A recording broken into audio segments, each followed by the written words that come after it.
सभी YouTube family को राधे राधे, जय श्री कृष्ण, जय श्री राम, जय माता जी। एक भोलेनाथ का कजरी गीत गा जाते। अच्छा लगे तो लाइक करना, कमेंट करना, शेयर करना, कमेंट में बताना हमारा वीडियो कैसा लगा। शीला तिवारी, लड्डू गोपाल वधी भाषा पे कजरी गाने जा रहे हैं। बहुत चुटकुला, बहुत मज़ेदार। भोले कनवई में डमरू बजाम सखी, रात भेज घाम सकीना।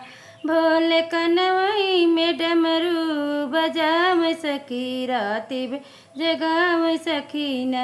भोले कनवई में डमरू बजाम सखी, रात भेज घाम सकीना। गले सर्पों के माला, कान बिच्छू सुहाना। गले सर्पों के माला, कान बिच्छू सुहाना। तो जटवा से गंगा बहाव सखी, राति बे जगाव सखीना। तो जटवा से गंगा बहाव सखी, राति बे जगाव सकीना।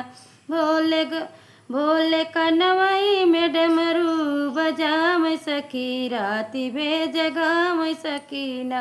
भोले कनवई में डमरू बजाम सखी, राति बे जगाम सकीना। ले कनवई में डमरू बजाम सखी, राति बे जगाम सकीना।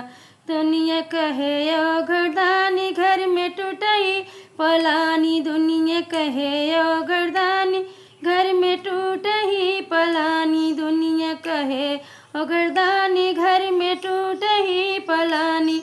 ऊंचे ऊंचे पहाड़वा पे सबके रमाम सखी, राति बे जगाम सकीना।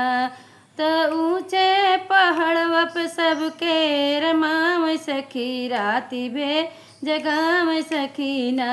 भोले रतिया के डमरू बजाम, भोले कनवई में डमरू बजाम सखी, राति बे जगाम सकीना।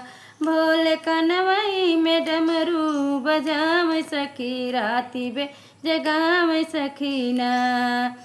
गाज चीलम चढ़ावे बेपिए, गाज चीलम चढ़ावे ये मस्त होई जाई।